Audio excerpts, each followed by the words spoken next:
Hola, bienvenidos. Gracias por acompañarnos en Tu Doc Inframédica en línea. Hoy, como siempre, tenemos un programa muy importante, que sabemos es del interés de todos ustedes. En el video y entrevista de hoy estaremos platicando sobre la neumología y las principales enfermedades y trastornos que trata un neumólogo. Para ello, tenemos en este programa a un invitado muy especial, quien nos platicará y compartirá muchas recomendaciones y su experiencia. Y él es el doctor Gabriel Escobedo Arenas. Bienvenido, doctor, muchas gracias por estar con nosotros aquí en Inframédica. Gracias por la invitación, doctor Peña, es un gusto estar con ustedes. Soy el doctor Guillermo Peña, acompáñenme en el siguiente episodio.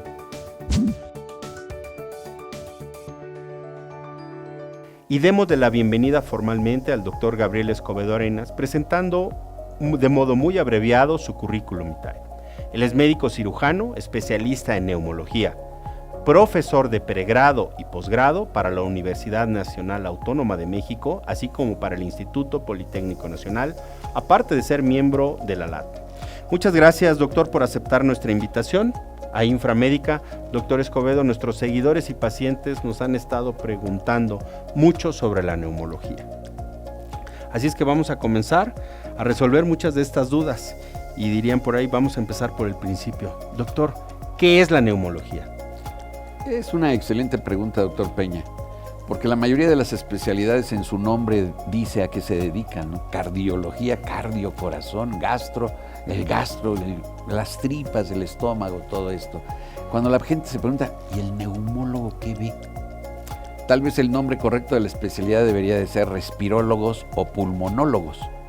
¿Por qué? Porque vamos a ver realmente el aparato respiratorio. Vemos, aunque los otorrinos por ahí nos peleamos un poquito por la nariz, si vemos desde la punta de la nariz hasta el último alveolo. Pero el término de la neumología realmente nos lo da, si alguien piensa religiosamente o científicamente, no lo vaya a tomar a mal, pero la Biblia dice que cuando Dios creó al hombre, le gustó tanto lo que hizo, que quiso que tuviera vida. Y para que tuviera vida, la Biblia dice, sopla en su nariz el neuma divino. Sí. ¿Qué es el neuma? La esencia de la vida. ¿Qué hacemos los neumólogos? ¿Qué revisamos los neumólogos? La esencia de la vida. ¿Esto por qué? Porque gracias al proceso de la respiración es como podemos tener la energía suficiente para todo lo que hacemos en el día. Para todo. Sin energía no hay nada. ¿Y quién se encarga de poder proporcionar lo más necesario para esta energía? El pulmón.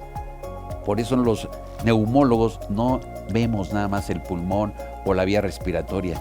Realmente estamos viendo la vida entera. Somos estudiosos de la esencia de la vida. Perfecto, qué padre explicación y un contexto muy muy importante científico y bueno, desde hace mucho tiempo sustentado, ¿no? Por uno de los libros de mayor publicación en el mundo, que es la Biblia. El más leído. Muy bien, bueno, pues vamos a continuar con la pregunta obligada. ¿Cuáles son las enfermedades respiratorias que tú más comúnmente ves en la consulta, doctor? En la consulta varía un poquito de acuerdo a las temporadas. Estamos viviendo en este momento el auge de las enfermedades infecciosas, sobre todo de vías aéreas superiores. Se incrementa un poco la consulta por el temor del COVID, de la influenza. Entonces la gente busca al especialista para tener mayor confianza. Entonces la primera causa realmente siguen siendo las infecciones de vías aéreas superiores. Ya adentrándonos un poquito más en la especialidad, el asma, ¿sí? Es pan de todos los días del neumólogo, la enfermedad pulmonar obstructiva crónica y las enfermedades intersticiales. No solamente platicar de fibrosis pulmonar, que el nombre en la actualidad da miedo, sino hay muchas enfermedades parecidas a la fibrosis pulmonar que conllevan un tratamiento diferente y son parte del quehacer diario del neumólogo. Yo creo que estas serían las más importantes, sin dejar a un lado, obviamente, sí, las enfermedades oncológicas pulmonares. Recordemos que el cáncer de pulmón es el cáncer número 1 a nivel mundial. Entonces lo estamos viendo, pero ya no tanto en el consultorio, sino más bien hospitalizado el paciente para un mejor tratamiento del problema. La tercera pregunta o la siguiente pregunta que me gustaría reiterarte, porque nuestros seguidores y nuestros pacientes nos la hacen, es ¿cuáles son los síntomas que debería alertar a una persona sobre un problema pulmonar que yo me tenga que acercar a ver a un neumólogo? Bueno, en realidad el principal sigue siendo la tos. Una tos que tiene más de 3 semanas de duración, indicativo de una interconsulta con el neumólogo. Puede ser algo banal, pero en ocasiones puede ser alguna infección un poquito más recurrente, puede ser incluso tuberculosis, bronquiectasias o ser el inicio de enfermedades que su primer síntoma fue la tos. Enfermedad pulmonar obstructiva crónica, una neumopatía intersticial, incluso un problema oncológico. Entonces, tos con más de 3 semanas requiere una interconsulta con el neumólogo. Trasito de la tos viene la disnea. ¿Qué es la disnea? La sensación de ahogo, la falta de aire. Si esa persona que cotidianamente va, corre y de repente, a los 100 metros de empezar a correr empieza a sentir falta de aire, requiere una consulta.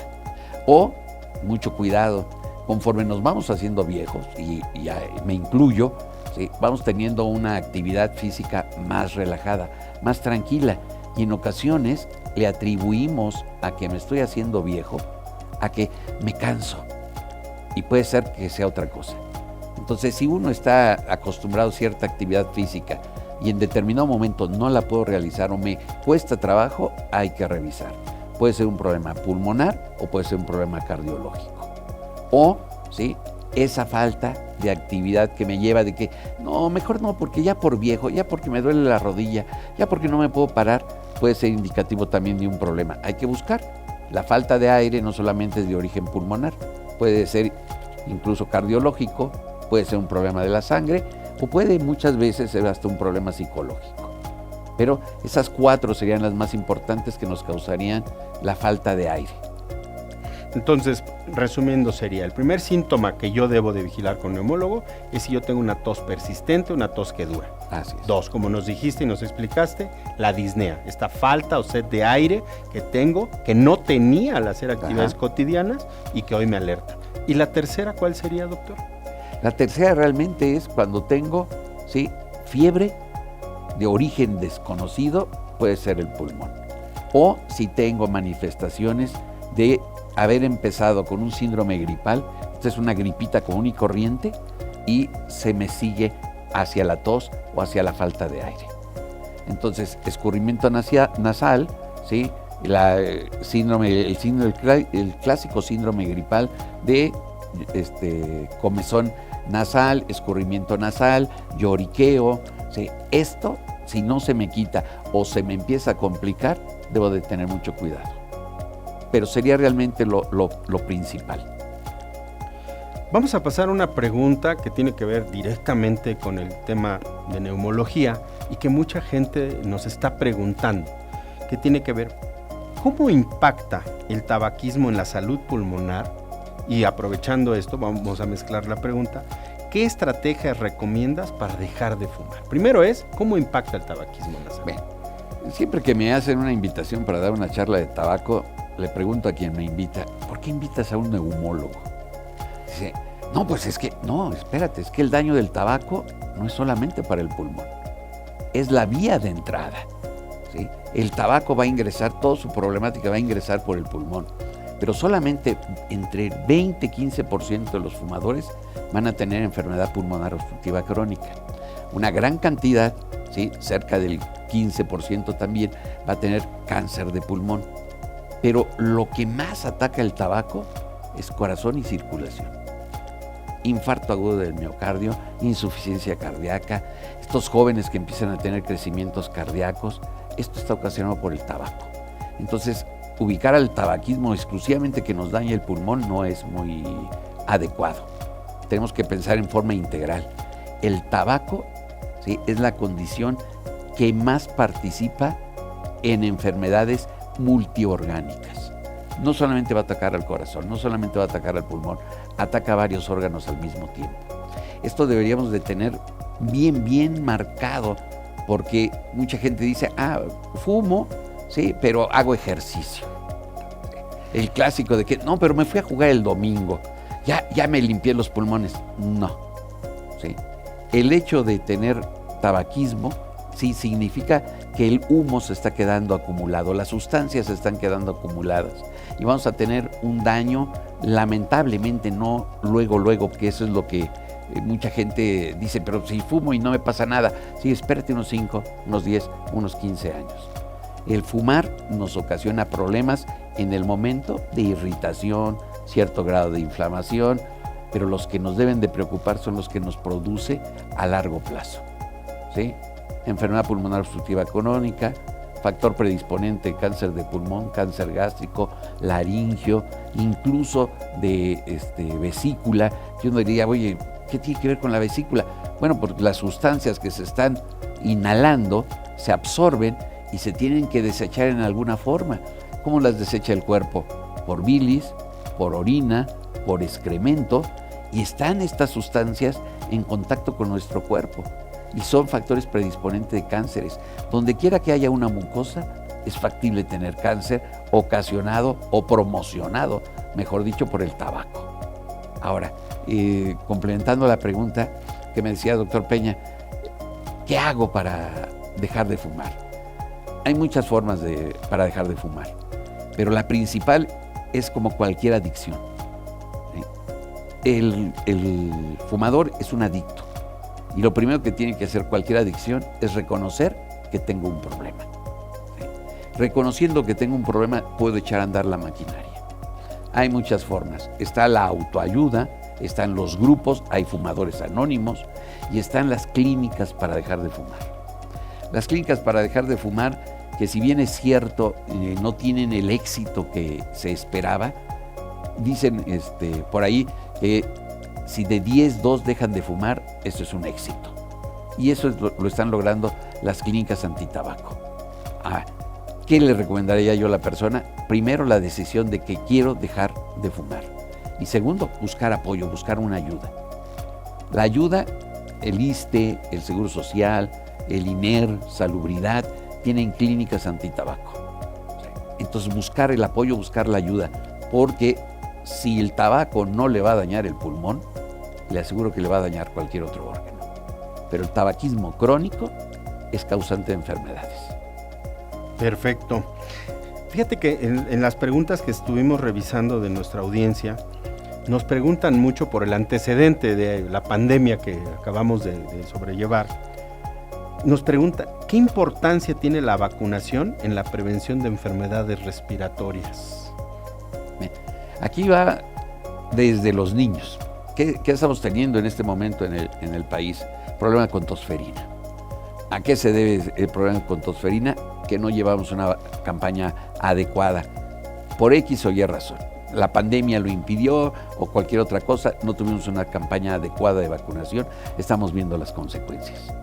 ¿Sí? Así, tosferina, sarampión, y que van a golpear al pulmón, porque el sarampión dice, ay, no, es la enfermedad de la... No, neumonitis por sarampión es prácticamente a un grado de la mortalidad. Entonces, si de niños son importantes, en la vida adulta mayor. ¿Sí? Mayores de 65 años deben de tener mínimo en la actualidad anti-COVID, ¿sí? Influenza y antineumococo. Mínimo con esas 3. Claro, la campaña o la cartilla de vacunación del adulto mayor incluye, obviamente, tétanos, ¿sí? Y está incluyendo en algunos casos tosferina. Entonces sí, mientras mejor estemos preparados, es mucho mejor. Vamos a disfrutar mejor la vida sin estar teniendo miedo de acercarnos al nieto, de acercarnos al que está mocudo. ¿Por qué? Porque ya estamos vacunados. No quiere decir que echemos la vida al aire así, ya me vacuné, nunca me va a dar. No. Lo que significan las vacunas es que las enfermedades nos pueden dar, pero no gravemente. Entonces, por ejemplo, COVID no me salva la vacuna, no me salva de tener COVID. Me va a salvar de tener COVID grave. La influenza no me salva de tener influenza. Puedo tener influenza, pero no voy a tener influenza grave. Y el neumococo igual, no me salva de no tener ninguna enfermedad por neumococo, pero sí no voy a tener una enfermedad grave. Importancia, vacúnense. Aprovechando este escalón de la pregunta, yo te preguntaría, doctor, ¿qué tratamientos son los que tú estás advirtiendo que son innovadores o avances recientes en la neumología que parecen más prometedores? Yo creo que el principal, así es, el tratamiento ya un poquito más especializado del cáncer de pulmón. El cáncer de pulmón en la actualidad no es solamente un tipo de cáncer de pulmón, son diferentes tipos de cánceres de pulmón y ya para muchos de ellos hay un tratamiento específico. Hace 40 años decir cáncer de pulmón prácticamente era decir no te puedo hacer nada si no te lo detecté a tiempo, que eso es importante recordar. ¿Sí? Si lo detecto a tiempo tenemos muchas cosas que hacer, pero lamentablemente el cáncer de pulmón cuando da síntomas es que ya está avanzado. Entonces las medidas preventivas de realizarse una radiografía con tiempo, estarse checando, eso es bueno. Entonces es uno de los avances importantes. Estos tratamientos biológicos que existen contra cánceres de pulmón nos ayuda mucho en la sobrevida. No voy a ser cambiaré el tema para algo no tan agresivo. Asma, tratamientos biológicos, ¿sí? Ya es esa asma de difícil control, le estamos pudiendo tener un mayor control. Se le ponen bemoles al tratamiento con biológicos, porque así se llaman, de esto, de que nunca se lo puedo retirar. Pues el asma no se cura, se controla. Y entonces si con un medicamento la estoy controlando, qué bueno que tengo ese medicamento que me permite tener el control del asma. De los biológicos del asma están pasando para el tratamiento de la enfermedad pulmonar obstructiva crónica, ¿sí? Y eso es un gran avance. En la actualidad, el éxito que están teniendo es muy prometedor. Y además tenemos el contacto y el agradecimiento con los médicos que se dedican a la investigación, ¿sí? Y tenemos bronquidilatadores de mejor acción. Uno recuerda en 1970, por ejemplo, en los 70, tratábamos exclusivamente con salbutamol, era lo único que había para tratar problemas de broncoespasmo. En la actualidad, y teníamos que darla cada 6 horas. En la actualidad tenemos medicamentos que los podemos administrar cada 24 horas, con un éxito importante. Entonces sí tenemos muchos avances. Y en el ambiente de infecciones, cada vez tenemos mayor cantidad de antibióticos. Pero aquí debemos de hacer conciencia a los médicos de que debemos de hacer un uso, ¿sí?, perfectamente del antibiótico. El uso indiscriminado del antibiótico fomenta la resistencia bacteriana. Al tener resistencia bacteriana me estoy obligando a estudiar nuevos medicamentos para tener un nuevo fármaco y así va a ser una carrera sin fin. Si nosotros empezamos a limitar los antibióticos, a platicar con el paciente que es viral lo que usted tiene, no le hace falta un antibiótico, vamos a esperarnos un par de días, pero la vida que llevamos nos lleva a que, no, deme algo para sentirme bien porque mañana tengo que presentarme a trabajar. Y entonces, en el deme algo, hasta el paciente ya lo pide, ¿y no me va a dar un antibiótico? Entonces tenemos que ser incisivos. Entonces estos avances en asma, en EPOC, en cáncer, en fibrosis pulmonar, que no había nada que ofrecerle al paciente con fibrosis pulmonar, están surgiendo medicamentos que le podemos ofrecer y que le está ayudando a una sobrevida, pero sobre todo a una mejor calidad de vida. Entonces sí, hay avances en la neumología importantes, pero siento que los más importantes aún faltan. Y no me refiero a medicamentos, me refiero a que aprendamos a prevenir las enfermedades. ¿Cuántos médicos, cuántos neumólogos, ¿sí?, consienten lo que acabamos de platicar, el uso del tabaco? No, hay que ir contra ellos. ¿Cuántos médicos fuman? ¿Cuántos neumólogos fuman? ¿Cuántos profesores de escuelas primarias fuman delante de sus alumnos? Todo eso, ¿sí?, tenemos que estarlo previniendo. Entonces, lo mejor, lo conocemos, es prevenir.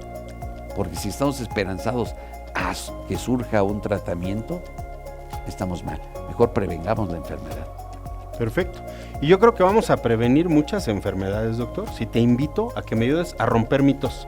¿Te parece? Claro que sí, vamos a ver unos mitos que nos mandaron nuestros seguidores y algunos pacientes.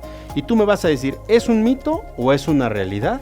Y nos ayudas con tu experiencia. ¿Te parece? Vamos claro. a ver estos casos. Y dice aquí de Monterrey, nos preguntan, si ronco, ¿debo de ir al neumólogo? Y si es así, ¿qué estudios me va a realizar? Bien, el ronquido en realidad, no todos los roncadores deben ir con el médico, es de acuerdo a la intensidad del ronquido y a ciertas manifestaciones clínicas. Si una persona tiene un ronquido sencillo, ¿sí?, hasta arrullador, no hay necesidad de preocuparnos. ¿Sí? Si ya tiene un ronquido que se escucha de una habitación a otra, o que ya está el pleito con la esposa o el esposo de que no me dejas dormir, ¿sí?, haces mucho ruido, entonces ya empezamos a preocuparnos. Y si a esto le sumamos ciertos datos en el día, como son sensación de fatiga, somnolencia diurna, donde quiera que me siento me estoy durmiendo, ¿sí? Ahorita mientras espero la pregunta del doctor Peña empiezo yo a cabecear, eso nos habla de que tengo un mal dormir, ¿sí? El ronquido como tal no es la enfermedad, es parte de la enfermedad. La enfermedad es la apnea del sueño. ¿Por qué? Porque generalmente el roncador, después de que está roncando, entra en un periodo donde deja de respirar. Yo a los pacientes les digo, ¿sí?, su ronquido debe de ser así. Y les digo, esta es la vía aérea donde va a entrar el aire y empieza hasta que llega un momento que se traba y viene un momento que el cuerpo dice, ¡ey, ey, ey! Obviamente el cuerpo no es tonto, el cerebro no es tonto y dice, ¡ey, qué pasó! Y la mayoría de las parejas de los enfermos dicen, sí es cierto, así le hace, ¿sí? Y los tienen hasta grabados, doctor Peña. Nos llegan con, mire, aquí está como ronca. Entonces un ronquido arrullador, tranquilos. Si es un ronquido fuerte acompañado de manifestaciones, es el momento de acudir con el médico. ¿Por qué? Porque de acuerdo a la intensidad es lo que vamos a hacer. Hay algunas encuestas para ver qué tan grave está la apnea del sueño y en base a eso podemos decidir o directamente un tratamiento o directamente un estudio. El estudio se lleva a cabo durante el sueño, es obvio, ¿no? Tenemos que ver cómo está soñando el paciente y entonces vemos si hay periodos de que deja de respirar, si no hay periodos, si el ronquido es fuerte, es débil, si va acompañado de movimientos del cuerpo, porque todo esto influye. Pero una buena noticia, hay forma de controlarlo. Entonces, si usted ronca y tiene somnolencia diurna, vaya con el médico. Perfecto. Bueno, creo que rompimos ese mito y vamos con el siguiente. El señor Mario Miranda del Estado de México nos pregunta, si dejo de fumar, ¿se me quita el EPOC? Bueno, fuera, sí, pero mucha gente así lo piensa. Mucha gente dice, no, ya, voy a dejar de fumar, ya no. Ahora, esto es igual que una cerveza, que el alcohol. Si usted consume 2 cervezas los sábados, nunca en su vida va a tener cirrosis hepática, nunca. Si la persona consume 1 o 2 cigarrillos a la semana, nunca va a tener un problema. Pero si mi consumo ya es importante, si empiezo ya a depender cada día más de estar fumando y de estar fumando, tengo un problema que no se me va a quitar. Si duré un buen tiempo fumando, no se me va a quitar de la noche a la mañana, ¿sí? Dejar de fumar, si ya tengo diagnóstico de EPOC, nos va a ayudar mucho, porque ya no vamos a estar inflamando, ya no vamos a estar golpeando a la mucosa del bronquio. Me ayuda mucho, le ayuda muchísimo al paciente que deje de fumar. Es más, es lo número 1 en el paciente con EPOC, es el primer tratamiento. Deje de fumar. Pero la EPOC ya no se le va a quitar. Ahí va a estar, no va a avanzar, pero ¿sí?, dejar de fumar lo detiene, el daño ya no se quita. Perfecto, bueno, pues para los que nos están viendo, dejen de fumar para por lo menos frenar el daño que ya se tiene.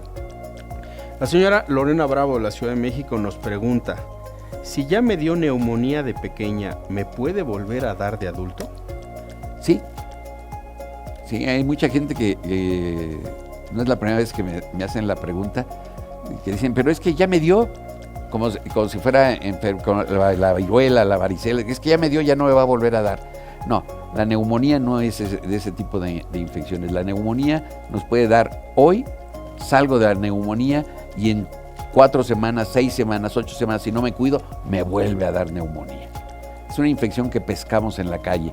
Ahora, ¿qué está esperando las bacterias o los virus para esto? Que nuestras defensas bajen. ¿Sí? ¿A quiénes atacan más las neumonías? Menores de 5 años y mayores de 65, porque nuestras defensas en ese momento están más bajas. Entre los 5 y los 60 años las defensas están más o menos estables. ¿A quienes les da neumonía en este lapso de edad? A los que tienen alguna enfermedad que baja las defensas, diabéticos, hipertensos, cardiópatas, neumópatas. Necesita la neumonía buscar un cuerpo donde no lo ataquen duramente. Y eso lo ve en enfermedades que bajan la inmunidad o en los extremos de la vida, que la inmunidad está baja. Si alguien de 40 años no tiene enfermedades, ¿sí?, se nutre bien, tiene una vida saludable, difícilmente va a pescar una neumonía. Bueno, pues lamentablemente se ha terminado el tiempo de este video, pero vamos a tener una segunda parte nuevamente con el doctor Escobedo para que nos resuelva la última ronda de preguntas sobre la neumología. Doctor, muchas gracias por habernos acompañado y resuelto estas dudas para nuestro público y pacientes. De verdad que es uno de los temas que más nos piden. Gracias por la invitación, doctor. Bueno, les vamos a compartir los datos del doctor en la cajita de descripción aquí abajo y cómo pueden contactarlo. Gracias por acompañarnos en este video. Si encontraste útil esta información, no olvides darle me gusta y compartirlo con aquellos que puedan beneficiarse de este contenido. Suscríbete a nuestro canal y activa la campanita para no perderte futuros videos relacionados con la salud y el bienestar. Déjanos tus comentarios con el hashtag #TuDogInfraMédica en línea. Síguenos en todas nuestras redes sociales como Inframédica MX para que conozcas más información de este y otros temas. Y recuerda que el único responsable de tu salud es tu médico. Nos vemos en la segunda parte de este video.